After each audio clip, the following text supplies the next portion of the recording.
Hello everyone. तो इस video में भी हम लोग ट्रिग्नोमेट्रिक रेशियोज का एक क्वेश्चन सॉल्व करेंगे। ठीक है, अभी तक हम लोग ट्रिग्नोमेट्रिक रेशियोज में 14 से 15 क्वेश्चन को सॉल्व कर चुके हैं। सारे ही इंपॉर्टेंट क्वेश्चन थे और सारे ही आज सवाल बुक के क्वेश्चन थे।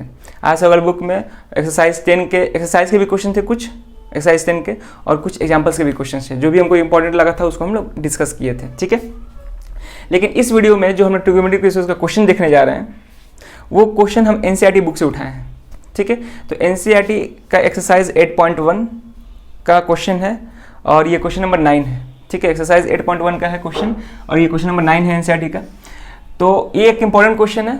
ठीक है, तो एनसीईआरटी की और भी क्वेश्चन हम लोग डिस्कस करेंगे, लेकिन ये पहला भी क्वेश्चन लिए हैं। ठीक है, सो फार अभी पहला क्वेश्चन लिए हैं, तो ये एक इंपॉर्टेंट क्वेश्चन है, इसको हम डिस्कस करते हैं। ठीक है, ये सीबीएसई बोर्ड में पूछ भी चुका है और ये क्वेश्चन आज सवाल बुक में भी दिया है। ठीक है, तो इसको सॉल्व करते हैं। तो क्वेश्चन है कि in triangle A B C right angle at B if tan a equal to 1/√3 find the value of sin a into cos C plus cos a into sine C. ठीक है, और दूसरा part है इस question का cos a into cos C minus sine a into sine C. यानी कि इस क्वेश्चन में टोटल 2 पार्ट है, दोनों को हम सॉल्व करेंगे। ठीक है, तो क्वेश्चन में पहले जो गिवन है हम उसको करते हैं। तो क्वेश्चन में दिया है कि in triangle A B C right angled at B, यानी कि इसमें हमको एक राइट एंगल ट्राइंगल ड्रॉ करना पड़ेगा जिसमें जहाँ पे एंगल बी क्या है 90 डिग्री है। तो पहले हम लोग एक ट्राइंगल ड्रॉ करेंगे और कैसा ट्राइंगल होना चाहिए, राइट एंगल ट्राइंगल होना चाहिए। ठीक है, तो राइट एंगल ट्राइंगल ड्रॉ किया और ट्रिग्नोमेट्रिक में जितने भी हम लोग ट्राइंगल देखेंगे सारे के सारे क्या होने वाले हैं, राइट एंगल ट्राइंगल ही होने वाले हैं। ठीक है, क्योंकि ट्रिग्नोमेट्री का कंसेप्ट जो होता है राइट एंगल ट्राइंगल पे ही हम लोग पढ़ते हैं। तो इन ट्राइंगल ए बी सी, तो ए बी सी एक ट्राइंगल बना लिया। ठीक है, दिया है कि राइट एंगल्ड एट बी, यहाँ पे इस ट्राइंगल ए बी सी में दिया है कि एंगल बी क्या है 90 डिग्री है। तो इसको हम एंगल बी मानते हैं और इसको हम बोलते हैं 90 डिग्री। ये मेरा एंगल बी है और ये कितना है 90 डिग्री। अब ए और सी दोनों में से किसी एक वर्टेक्स को मान सकते हैं, किसी भी एक एंगल को मान सकते हैं। तो मान रहे हैं कि हम इसको ए मान रहे हैं और ये बी है, तो ये क्या हो जाएगा, सी हो जाएगा। तो अब हमको proper right angle triangle A B C दिख रहा है जहां पे एंगल बी क्या है मेरा 90 डिग्री है। ठीक है, अब क्वेश्चन में नेक्स्ट दिया हुआ है कि if tan a equal to 1/√3। ठीक है, यानी कि दिया है कि tan a, यानी कि यहाँ पे जो एंगल ऑफ रेफरेंस है, इस ट्रायंगल में जो एंगल ऑफ रेफरेंस है वो कौन सा एंगल है मेरा, एंगल a है। तो एंगल a के रिस्पेक्ट में tan a का वैल्यू कितना दिया है, 1/√3 दिया है। फाइंड द वैल्यू ऑफ, इन सब का वैल्यू फाइंड करना है। ठीक है, तो देखो इन सब का वैल्यू फाइंड करने के लिए हमको साइन a का वैल्यू चाहिए, कॉस c का वैल्यू चाहिए, ठीक है, साइन c का वैल्यू चाहिए और कॉस a का वैल्यू चाहिए। ठीक, यानी कि इस ट्रायंगल में 2 एंगल ऑफ रेफरेंस होंगे। पहला कि एंगल ऑफ a होगा और दूसरा एंगल ऑफ c होगा। ठीक है, तो बारी बारी से जो जो हमको यूज है सारे के सारे निकालेंगे। ठीक है, तो अगर दोनों क्वेश्चन में देखा जाए तो हमको साइन a, कॉस a और साइन c चाहिए। ठीक है, दोनों क्वेश्चन में वही है। तो इतने हम ट्रिग्नोमेट्रिक रेशियोज का अगर वैल्यू फाइंड कर लेते हैं तो इस पूरे एक्सप्रेशन का भी वैल्यू आसानी से हम फाइंड कर सकते हैं। तो अब सवाल ये है कि हम फाइंड कैसे करेंगे। तो जो भी इंफॉर्मेशन दिया है वहां से ही हम इन सब का वैल्यू निकालने का कोशिश करेंगे। तो यहाँ पे क्वेश्चन में tan a का वैल्यू दिया है 1/√3। ठीक है, तो यहां से हम लोग साइन a, कॉस a और साइन c निकालने का कोशिश करेंगे। ठीक है, देखते हैं कैसे निकलेगा। तो जो चीज पहले गिवन है उसको हम लिखते हैं। ठीक है, तो यहां पे गिवन है tan a इक्वल टू 1/√3। ठीक है, tan a दिया है 1/√3 दिया है। अब इसको सॉल्व करते हैं। हमको मालूम है कि tan जो होता है, tan किसका रेशियो होता है, परपेंडिकुलर अपॉन बेस होता है, यानी कि P/B होता है। ठीक है, परपेंडिकुलर अपॉन बेस होता है। तो यहाँ पे मेरा एंगल ऑफ रेफरेंस कौन है, एंगल a है। तो अगर एंगल a को हम रेफरेंस ऑफ एंगल मानते हैं, एंगल ऑफ रेफरेंस, तो एंगल a के रिस्पेक्ट में ये BC क्या हो जाएगा, परपेंडिकुलर हो जाएगा, सामने वाला साइड परपेंडिकुलर हो जाएगा। AB मेरा बेस हो जाएगा और AC क्या हो जाएगा, हाइपोटेनस हो जाएगा। यानी कि एंगल a के रिस्पेक्ट में मेरा परपेंडिकुलर क्या है, BC है। ठीक है, BC है, तो हम लिख सकते हैं BC अपॉन एंगल ए के रिस्पेक्ट में बेस क्या है मेरा, ए बी है, तो ए बी लिख देते हैं, और इसका वैल्यू कितना है 1/√3। ठीक है, अब यहाँ पे रेशियो दिया है 1/√3 एक रेशियो है, और ये सिंपलेस्ट फॉर्म में ही दिख रहा है। तो हम क्या करेंगे कि यहाँ पे डायरेक्ट हम BC = 1 नहीं ले सकते हैं, और ना ही हम AB = √3 ले सकते हैं।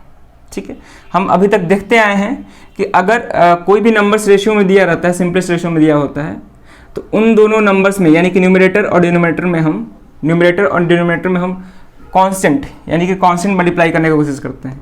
यहाँ पे मेरा 1 है, ठीक है, 1/√3 है, तो ये 1 नहीं लग रहा था कुछ, ठीक है, अब लग रहा है 1/√3। तो हम क्या करते हैं कि डिनोमिनेटर और न्यूमरेटर में कोई कांस्टेंट मल्टीप्लाई करते हैं।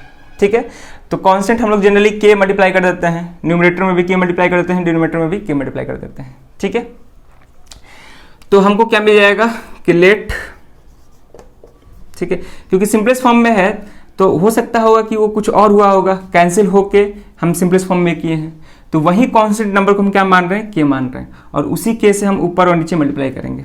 ठीक है, तो यहाँ से हम लिखेंगे लेट BC = 1 × k, 1 × k क्या हो जाएगा, k हो जाएगा।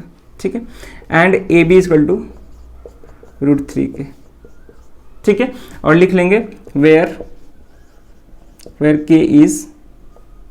k is positive number, k क्या है मेरा, एक पॉजिटिव नंबर।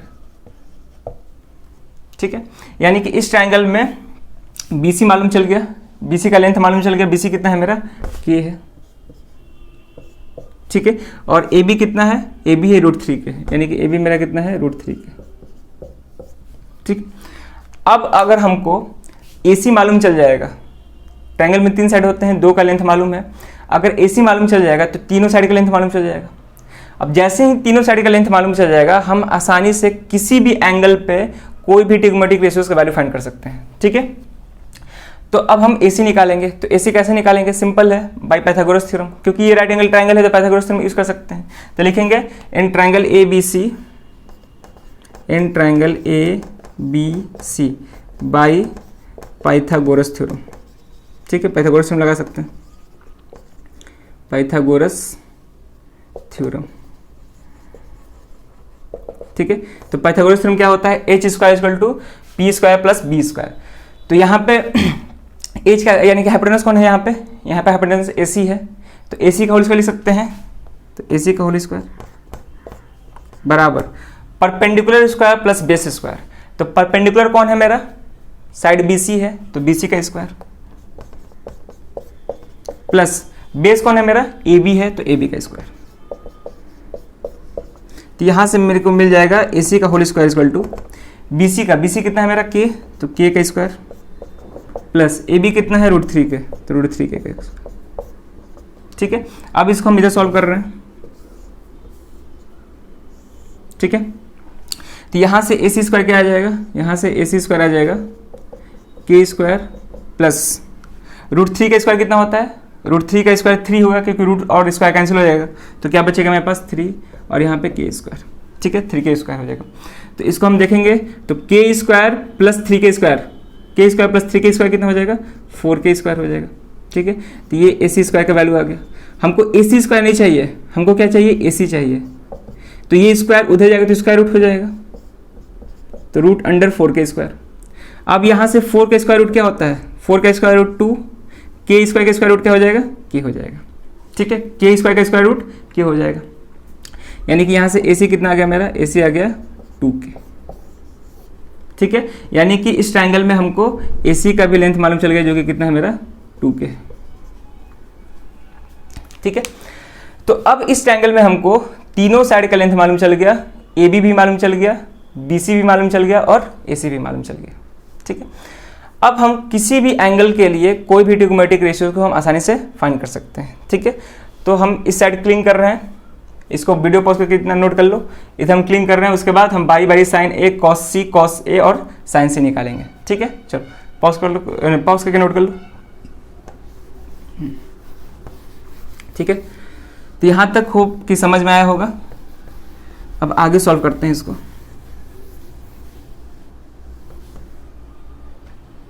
ठीक, अब इधर आगे सॉल्व करते हैं। तो हमको क्या क्या चाहिए, साइन ए चाहिए, कॉस सी चाहिए, कॉस ए और साइन सी। तो नाउ साइन ए की बात करते हैं। तो हमको मालूम है कि साइन किसका रेशियो होता है, परपेंडिकुलर अपॉन हाइपोटेनस का होता है। एंगल ए के रिस्पेक्ट में परपेंडिकुलर कौन है मेरा, BC है, और हाइपोटेनस कौन है मेरा, AC है। यानी कि यहाँ से कितना आ जाएगा, BC मेरा K है और AC का वैल्यू कितना है 2K। यहाँ से K कैंसिल, कितना आ गया 1/2। यानी कि हमको साइन ए का वैल्यू मालूम चल गया 1/2। अब हमको क्या चाहिए, एंगल ए के रिस्पेक्ट में कॉस भी चाहिए। तो पहले एंगल ए के रिस्पेक्ट में निकाल लेते हैं, तो कॉस भी निकाल लेते हैं हम लोग। तो कॉस ए का बात करते हैं। तो कॉस ए क्या होता है, base upon hypotenuse. Angle A के रिस्पेक्ट में बेस कौन है मेरा, AB है, हाइपोटेनस कौन है मेरा, AC है। ठीक है, तो AB का वैल्यू कितना दिया गया है, AB का वैल्यू है √3K। ठीक है, AB √3K है, AC कितना है मेरा 2K है।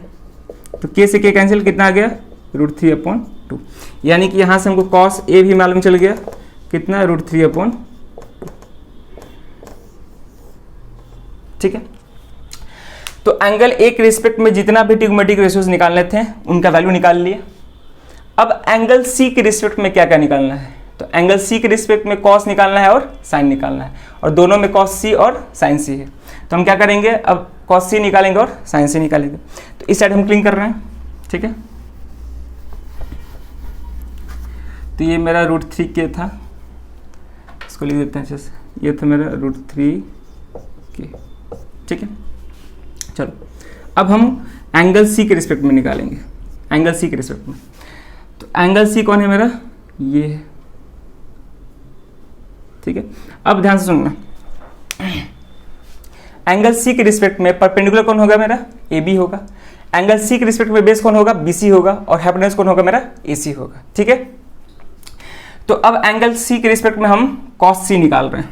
तो एंगल सी के रिस्पेक्ट में ऐसे हम लिख देते हैं कि फॉर एंगल सी के लिए परपेंडिकुलर क्या होगा मेरा, परपेंडिकुलर होगा AB, और बेस क्या होगा, एंगल सी के रिस्पेक्ट में बेस मेरा BC होगा, और हाइपोटेनस कौन होगा मेरा, हाइपोटेनस होगा AC। ठीक है, अब समझने में कोई दिक्कत नहीं होगा। चलो, तो कॉस सी अब निकाल रहे हैं, तो देयरफॉर कॉस सी। ठीक है, तो कॉस सी हमको मालूम है, कॉस जो होता है बेस अपॉन हाइपोटेनस का, कॉस जो होता है बेस अपॉन हाइपोटेनस का रेशियो होता है। तो सी के रिस्पेक्ट में बेस कौन है मेरा, BC है, और हाइपोटेनस कौन है मेरा, AC है। तो BC कितना दिया है, BC K है, और AC कितना है 2K, यानी कितना आ गया 1/2। यानी कि यहाँ से कॉस सी मेरा आ गया, कॉस सी आ गया मेरा 1/2। ठीक है, यहाँ तक कोई दिक्कत नहीं होना चाहिए। अब हमको साइन सी भी चाहिए, तो साइन सी बराबर, ठीक है, साइन किसका रेशियो होता है, परपेंडिकुलर अपॉन हाइपोटेनस का। सी के रिस्पेक्ट में परपेंडिकुलर कौन है मेरा, AB है, और हाइपोटेनस कौन है मेरा, AC है। ठीक है, AB कितना है मेरा, AB √3K है। ठीक है, AB √3K है, AC कितना है मेरा 2K है। तो K से K कैंसिल, कितना आ गया √3/2। ठीक है, यानी कि हमको साइन सी भी मालूम चल गया, साइन सी जो है √3/2 है। ठीक है, अब हमको सब मालूम चल गया, तो अब हम आसानी से सभी पार्ट को सॉल्व कर सकते हैं। तो इस पार्ट को हम क्लीन करेंगे, इतना पूरा सबको क्लीन करेंगे।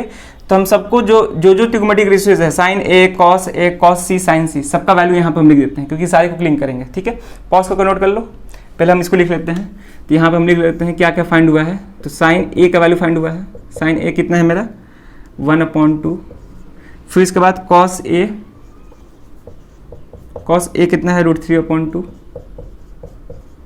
फिर कॉस सी 1/2, और साइन सी कितना है √3/2। ठीक है, इतना हमको मालूम चला है इन सब का वैल्यू। तो अब क्या कर रहे हैं, इधर पार्ट को क्लीन कर रहे हैं, इस साइड के क्लीन कर रहे हैं अब। ठीक है, ये पूरा क्लीन कर देते हैं।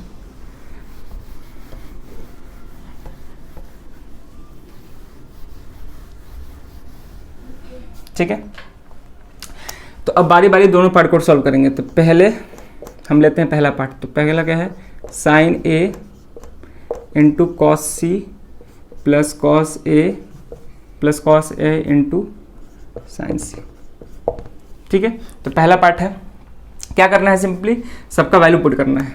ठीक है, तो वैल्यू पुट करो।